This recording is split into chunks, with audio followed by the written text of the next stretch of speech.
Drama ini bercerita tentang siswa SMA bernama Danbi yang bisa berteleportasi saat hujan turun.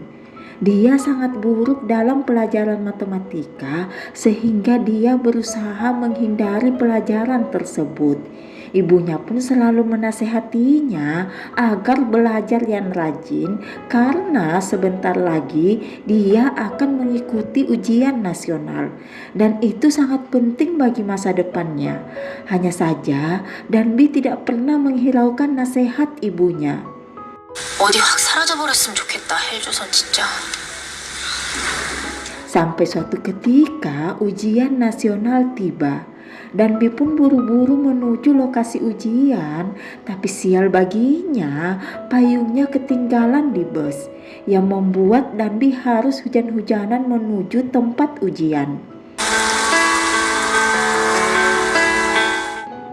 Danbi pun semakin tidak percaya diri mengikuti ujian tersebut dan melarikan diri ke taman. Danbi berharap bisa kabur ke suatu tempat sehingga dia tidak perlu mengikuti ujian tersebut. 사라지게 해주세요. 제발. Dan secara ajaib terlihat ada genangan air yang mengarah ke suatu tempat. Danbi pun melompat ke dalam genangan air tersebut.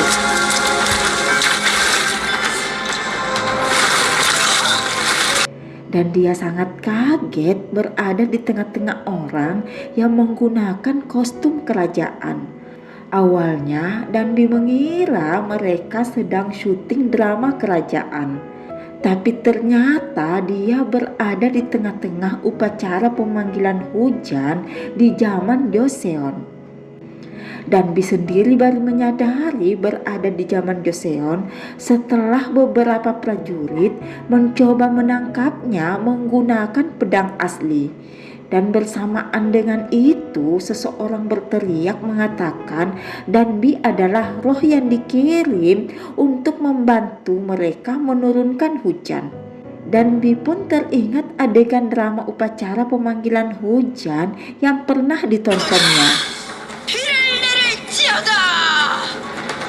Dia kemudian meniru adegan tersebut dan saat orang-orang mulai lengah, dia kemudian melarikan diri dari tempat tersebut dan menyamar menjadi kasih.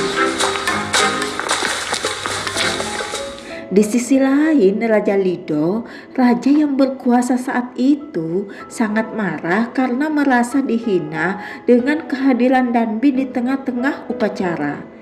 Dia pun menyampaikan bahwa dia tidak lagi mempercayai tahayul dan mulai sekarang matematika dan sains akan digunakan untuk menyelesaikan permasalahan yang ada. Karena memang Raja Lido sangat menyukai sains. Walaupun banyak dari pejabat yang tidak setuju dengan pandangan raja, tapi raja tetap bersikeras dengan pendapatnya.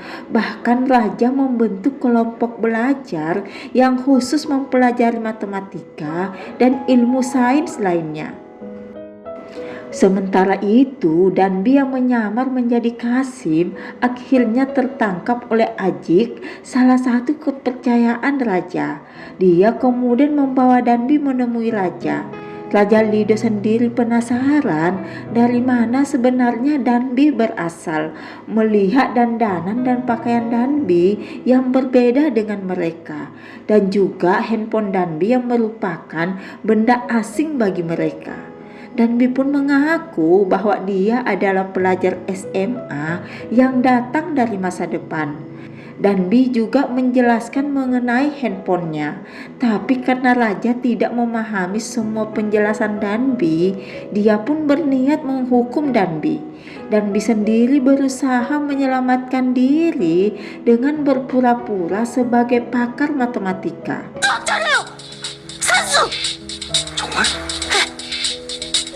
Karena dia tahu raja sangat tertarik dengan matematika.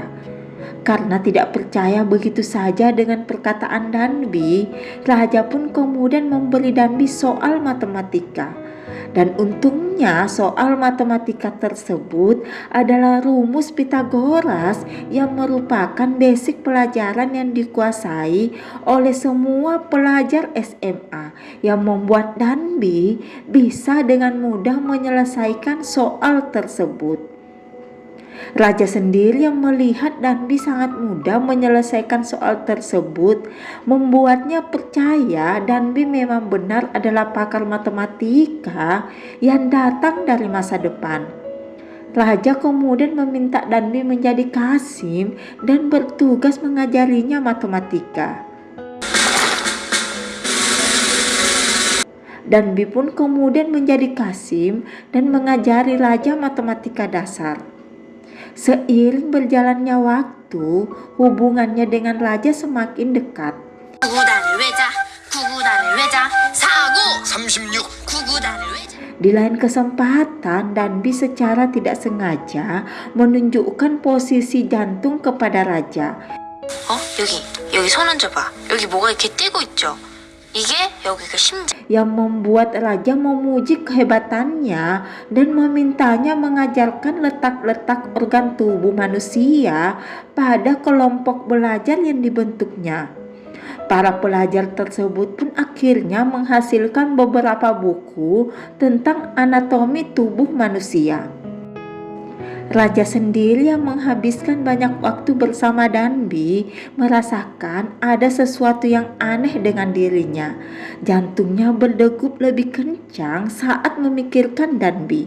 Di sisi lain, ayah permaisuri ingin memperoleh kekuasaan yang lebih besar, meminta permaisuri untuk segera tidur dengan raja agar permaisuri bisa segera melahirkan ahli waris. Dia kemudian memberikan obat cinta ke makanan sang raja dan berharap raja bisa tidur dengan permaisuri. Namun ternyata makanan tersebut dimakan oleh Danbi yang membuat Danbi mabuk.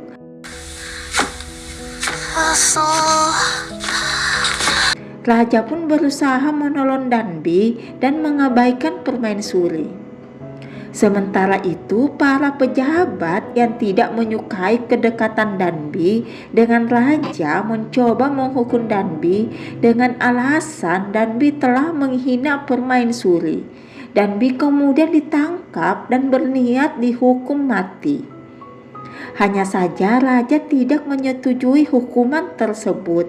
Raja sendiri memberi alasan mempertahankan Danbi bukan karena dia Qasim yang melayaninya, melainkan karena Danbi memiliki pengetahuan yang luas yang bisa bermanfaat untuk mendatangkan hujan. Mendengar penjelasan raja, salah satu pejabat senior pun setuju dengan keputusan raja dan memberi kesempatan kepada Danbi untuk menguji kemampuannya. Danbi pun akhirnya dibebaskan.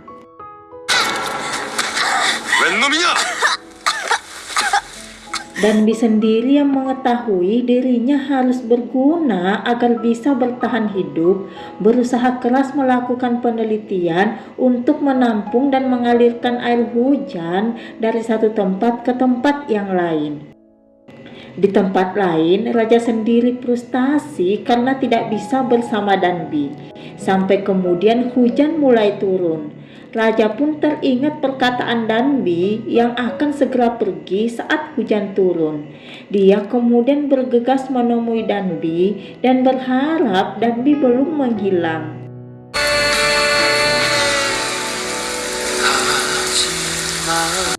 Danbi sendiri yang sebenarnya sudah berniat pergi menunda kepergiannya untuk memperbaiki penelitiannya.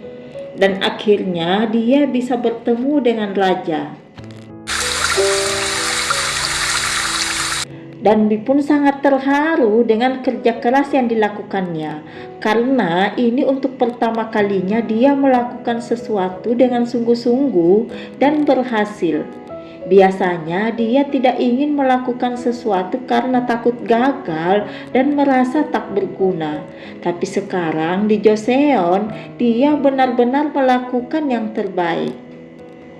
Raja pun memeluknya dan kemudian meminta Danbi segera pergi dari tempat tersebut karena yakin ada pejabat yang berniat buruk kepadanya. Namun Danbi menolaknya karena tidak ingin melarikan diri lagi. Dia sudah melarikan diri dari tempat ujian dan berakhir di Joseon. Tapi karena situasinya mendesak, Danbi pun akhirnya dibawa pergi oleh Ajik. Di tengah perjalanan, pembunuh bayaran menyergap mereka. Ajik pun meminta Danbi segera pergi untuk menyelamatkan diri. Di tempat lain, raja yang khawatir dengan keselamatan Danbi bergegas pergi menolong Danbi dan akhirnya mereka berhasil bertemu di pantai.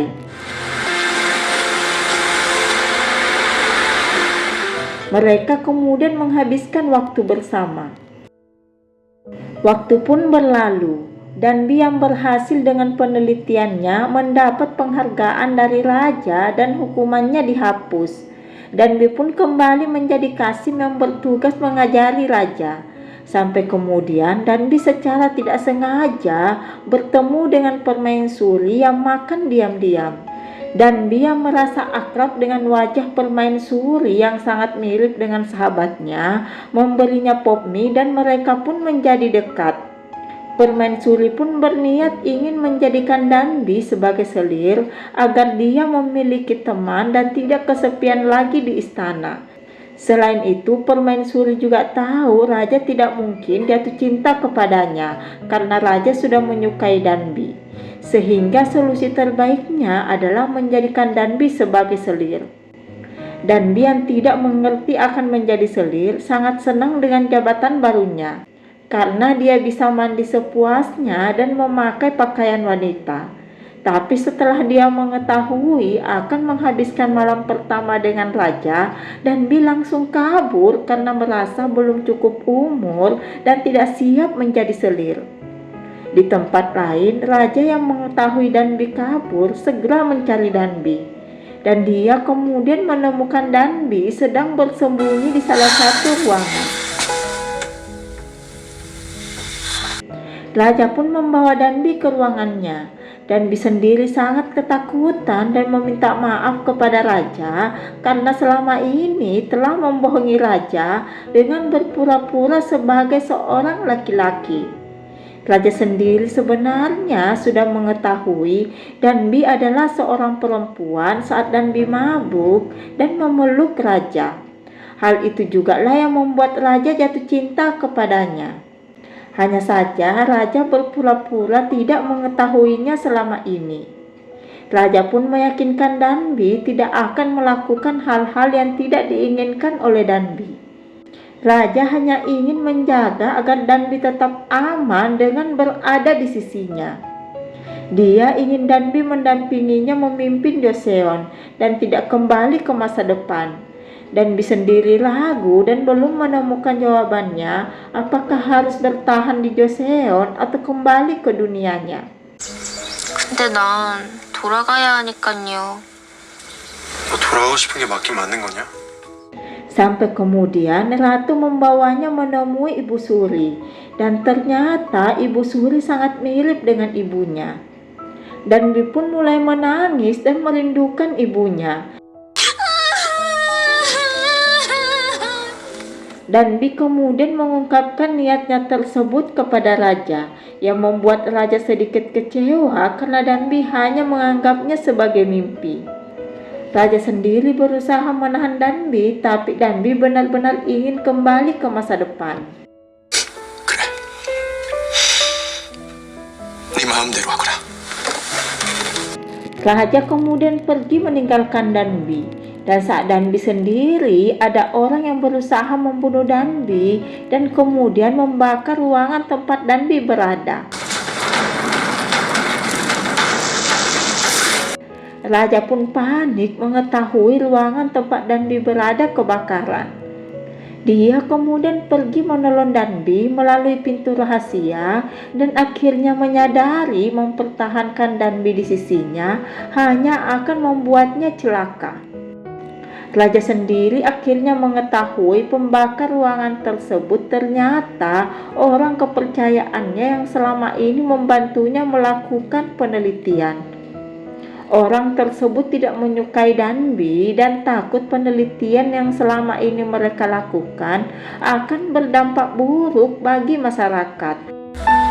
전하, 죽여주시옵소서. Danbi sendiri kemudian pamit dan akan kembali ke masa depan. Raja pun ingin mengantarnya sejauh yang dia mampu. Dan akhirnya mereka berpisah di pantai. Danbi kembali ke masa depan.